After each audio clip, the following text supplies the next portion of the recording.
Let's resume with Barbara Henry's presentation. Barbara Henry has a chair in political philosophy at the Sant'Anna University. Barbara Henry has also been a researcher at the University in Bochum, Saarland, together with Mr. Pozzo then. Erlangen, Nuremberg, Lucerne, Munich and Beijing, and also at the Humboldt University zu Berlin. She has given courses at the University in Frankfurt am Main and the Ludwig Maximilian University in Munich. Her main focus are classical German philosophy, Neo-Kantianism, theory of political judgment and hermeneutics, political myths and symbols, contemporary imagination, totalitarianism, Jewish study on artificial humanoids, political and cultural identity, tolerance, multiculturalism and interculturality, political globalization and gender issues. She has published on Ernest Cassirer, Hannah Arendt, Martin Heidegger, Ernst Jung, and she has translated the comments by Edward Gans on Hegel. She has coordinated the PhD in Politics, Human Rights and Sustainability at the Sant'Anna University, and she has been the first Italian director of the Confucius Institute in Pisa. Barbara Henry has coordinated, together with International Studies School of Trento University, of the Master of Arts and International Security Studies. She has been a member of the Scientific Committee of the European Journal of Social Theory, and she is member of the board of the magazine Politica e Società.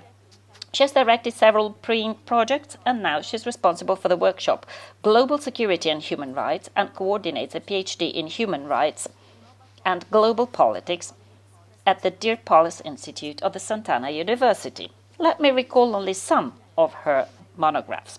Libertà e mito in Cassirer, Il problema del giudizio politico tra criticismo ed ermeneutica, Mito e identità, contesto di tolleranza, and the most recent publication she will also talk about today, Dai golem ai cyborgs, trasmigrazione delle... Thank you very much, Fiorella, for inviting me as a speaker to this important event that includes philosophy and ethics in this festival and in the cultural and university situation of this city and this area in general. Well, I will actually take you with me along an itinerary between figures, images and metaphors of the past and of the present in the sign of the myth of the artificial humanoid. From golem to cyborgs, transmigration of imagination. This is the title of my book, first published in 2013 and then republished in 2016, that tries to connect in the name of this imaginific symbol, which is the starting point, the golem. So my presentation will be recursive in the sense that mediation retorts a principle. And I will try to ask you to use analogic and symbolic modalities of thought with several incursions in the so-called low culture, which has been mentioned several times. That dimension of an experience and of a knowledge, which is mass knowledge and mass experience, that influences us so much in this phase during which we try to reflect on the changes of contemporary technology. My itinerary starts from the present to allow the elements of continuity to resurface with regards to themes that ethics and philosophy have always been investigating, trying to provide an intercultural connotation to the questions I'm going to ask. Well, now more than ever, especially thanks to the expansion of robotics, cybernetics, bionics and biorobotics, so now more than ever, the connection and the distinction between artificial and natural life, human and not human, is particularly significant and is being re-initiated and submitted to a critical review which most likely still needs an interpretation which is not juxtaposing the height of high culture to the lowest culture, and taking on the hermeneutic challenge is going to reinterpret ancient figures and figurations. The golem, in its different transformations throughout the centuries, is one of such figurations. And I have tried to find in the social imagination that has already been mentioned by both Riccardo and Rossella, and I view this and the thesaurus of images and symbols, the correlate of a human faculty of imagination, as well as the connection between symbolic products and imagination. So I will try to see inside the artificial human creature and the myth of the artificial human creature to identify a cipher. I mean, I started with a cipher of an event. 1920 and the poster of the film by Paul Wegener, Der Golem wie in die Welt kam.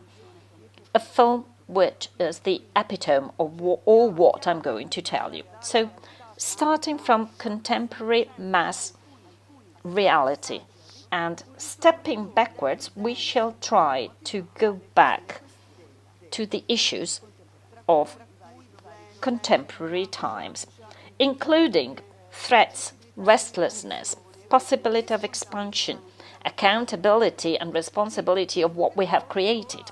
So this itinerary goes to the roots via the golem, the roots of cyborgs, and the roots of mimetic humanoids of present time. So not only the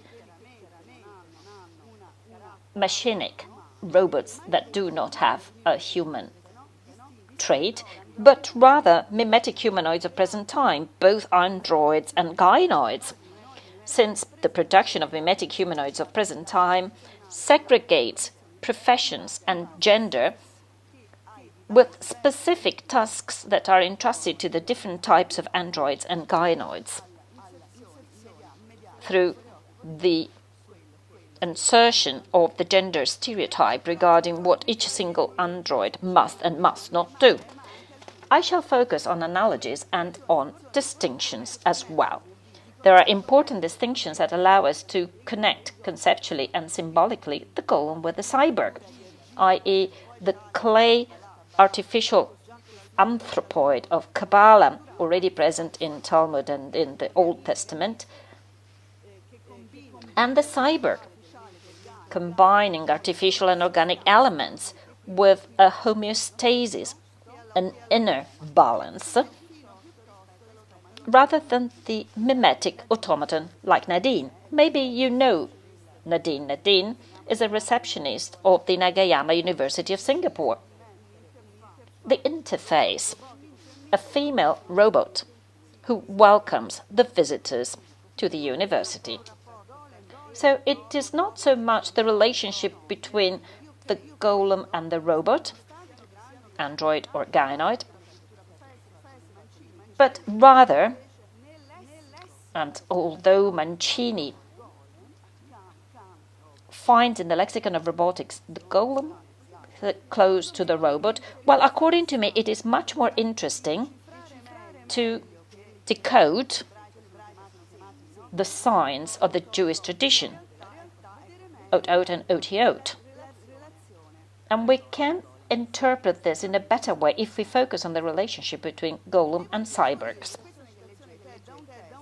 The quotation you see now comes from Homo Cyborg, the posthuman body between reality and science fiction, a publication that has gone through my very same itinerary, starting from the cyborg. If I say that the golem is a metaphor, an image, a tool to investigate mankind as a hybrid species, this itinerary that goes backwards to interpret myths, obsessions, inventions, dogmas, and fantasies actually started from the concept of cyborg, which is a pretty recent one.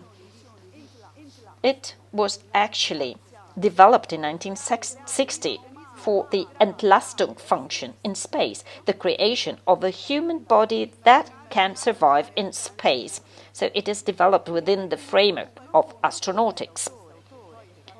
This author, who has also been quoted by many others, it is a Dominican father, Paolo Benanti, who in The Cyborg, published in 2012, describes the cyborg as a cipher to interpret the history of mankind in terms of our relationship with technology and the idea we have of technology.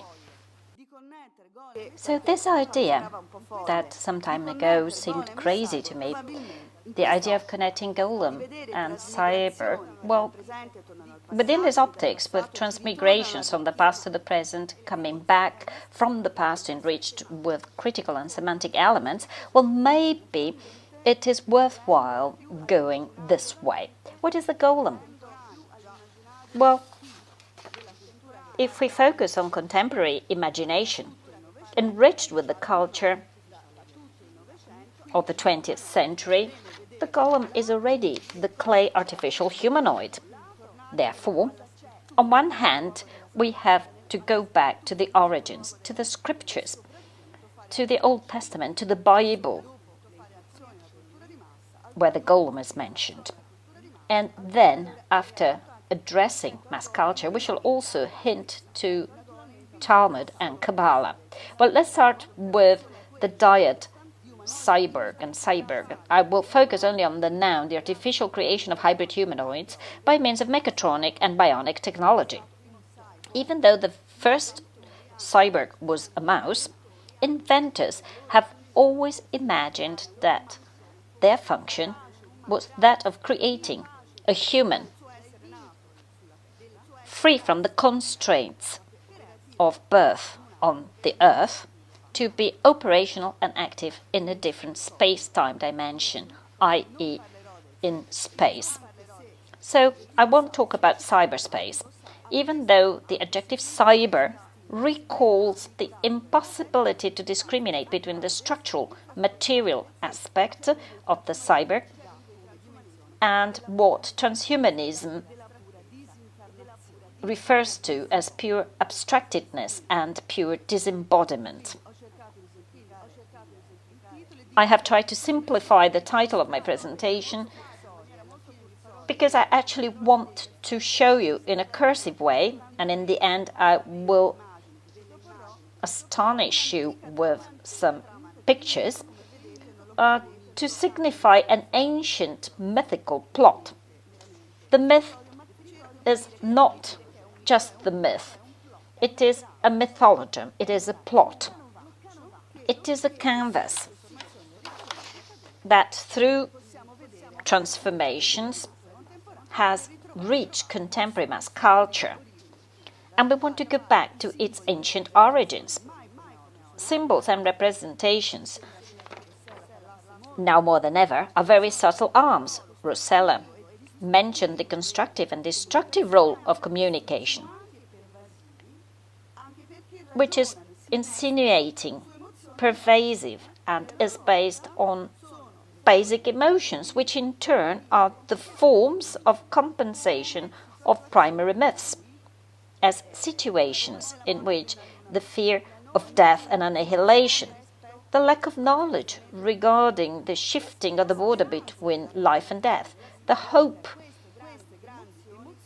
of the continuation of life, well, these emotions have been transformed in the ancient mythologems of the past and are still present in the literature and in the artistic expressions of contemporary imagination. In 1942, Eliade recalled, in a limited part of his monumental work about the history of religions, that primary myths, in the sense of those articulated plots trying to give an answer to metaphysical existential questions, are to be found today in the crystallization of entertainment culture, which I like to refer to as low or mass culture. However, we should not fall in the temptation of concluding our debate by saying, well, we are all surrounded by this big bubble permeating our thoughts, then let's give up clarity of thought. Let's give up, and the previous speaker has spoken very well about this, let's give up the function we have to create clear, transparent, shared communication. Let's avoid misunderstandings that can be risky regarding the destination that our words and our speeches will have in the future. So if all humanoid beings that were not born to a woman, such as the speaking statue Mr. Boudet started from these origins of machinic solutions in imaginary fields arousing amazement, astonishment, the golem, the chess player, the cyborg. Well, let's try to understand that robots are, we know that creating automatons is not easy. However, we need to be very fair with regards to the low culture. We can't put everything into a cauldron.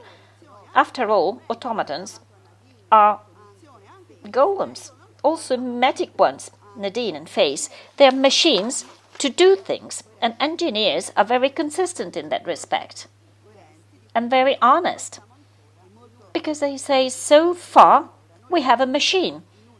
The machine receives instructions, processes the data, and performs functions. The machine does what we tell the machine to do.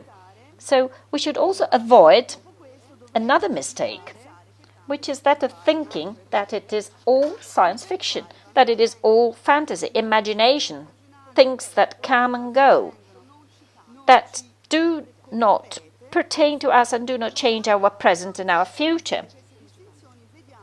If we manage to make these distinctions, we'll realize that the golem, which started from Psalm 139, verse 16, marks a significant difference with respect to the tradition of humanoid automatons.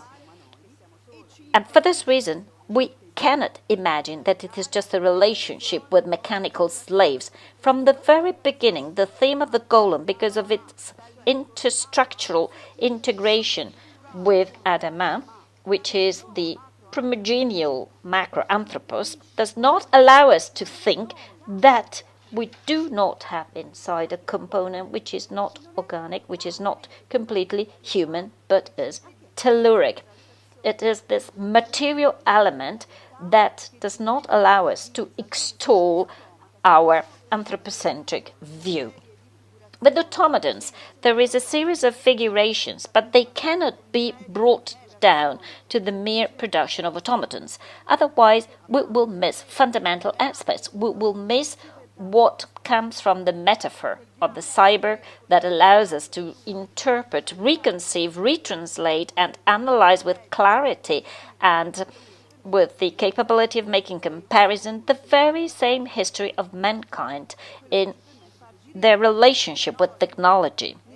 Understanding that being part of a wider complex, abemis, that is in a culture which is a Western one, but it is also the product of our relationship with the rest of the world. Therefore, we're less human and more capable of osmosis with other living and non-living species.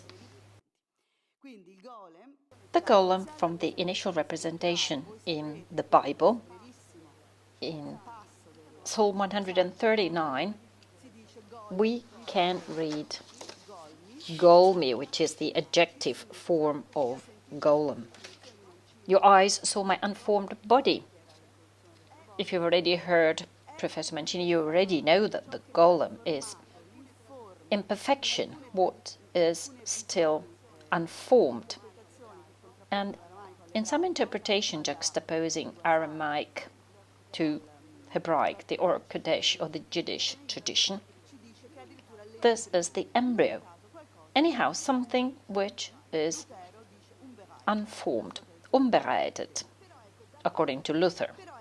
So from this representation in the Old Testament, your eyes saw my unformed body in this psalm, somebody is talking to the Creator, saying, "You saw me as golem." And then in the Talmud and in the Kabbalah, we find the first important shift. Golem turns into Adam talking to God. Until then, we used to think that it was the human being talking to God, saying, "You saw me in my mother's womb," still unformed as a golem. But the fact that this is shifted towards a conception in which it is Adama, macroanthropos, the highest human before sin, representing the cosmos in human form, well, this is a fundamental passage. This being is freed from a creature-like condition, for you are dust and to dust you shall return, and is connected to the idea of good power, original power of the human construction. And let's not forget that macroanthropos is androgynous, i.e. connecting both genders, or as we should say today, more than one gender. So it was the idea of the first form of the progenitor of mankind before sin, thus in the Jewish and in the Western tradition. The progenitor, prior to becoming a human being committing sin. So the golem has an emblematic position because it is true. It is the primogenial, unformed Adam. Incomplete. It is true. Something is missing. The intellect, the reason, the language are missing. But nevertheless, this is more pure than Adam, the sinner. This is a paradox. Having a pre-human origin, which, from an ethical viewpoint, is beyond good and evil. Throughout the centuries, through Kabbalah, this turns into something else. It becomes an experiment, a theosophical and a theurgic experiment, an experiment of sapiential practice, of the reproduction of the working of God when he created Adam, and from the 18th century onwards, it becomes a symbol of the need for defense of a race of people surrounded by threatening nations and cultures. Hence the need to be inside a specific tradition with all its different branches. From Talmud to Kabbalah, we're talking of the erring Jewish people after the destruction of the Second Temple. There is a very strong connotation of the Sephardic and Ashkenazic branches of the Jewish diaspora. But it also becomes something that associates very contemporary elements and drives. It is diachronic. We can find, for instance, a theme of artificial life, which is much more ancient than we can imagine, not only because of the Greek tradition Mr. Boudet mentioned before, but also in this new different direction, multiplying human power through a creature that embodies a magical, exoterical knowledge, the magics of silence, the need for protection, the difficulty in controlling what mankind has created. And back to moral philosophy, the social and individual responsibility and accountability for what has been brought to the world following procedures for the creation of creatures which are not totally human and are not organic either. Anthropoid, artificial humanoids with hybrid features. This recalls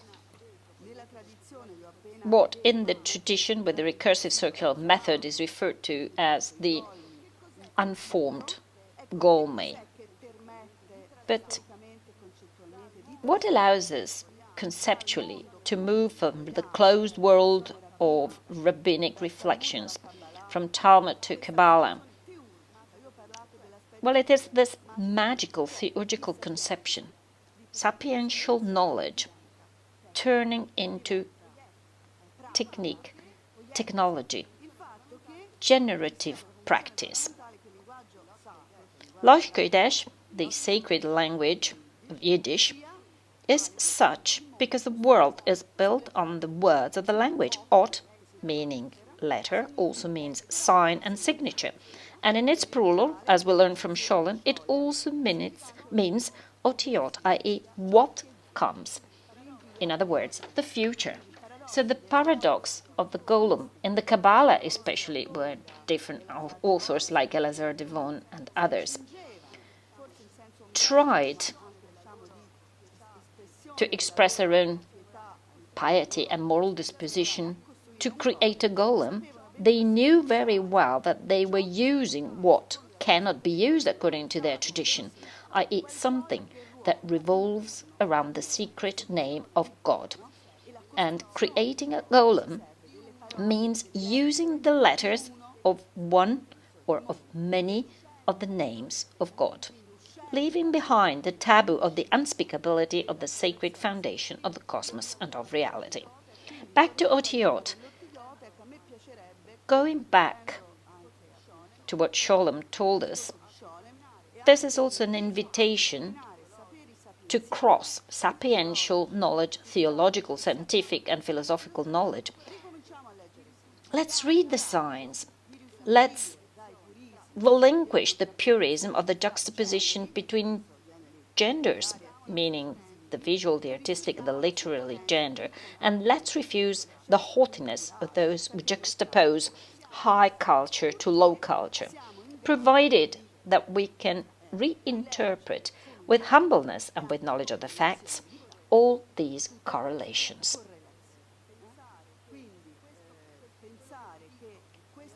All what I am telling you asks for caution. Caution with regard to the transhuman conception, that is the idea that there is an unavoidable future of total digitization and immaterialization. While the myth of the golem, with its hybrid features between human and matter, human and telluric, even before the cyborg, invites us to think of a post-human condition, according to Don Haraway's idea, when we say we're all already cyborg, potentially or de facto, because we're a mix between artifice and nature, human and mechanical. So the secularized myth of the golem allows us to say we already are, or we have all been golem. Thank you.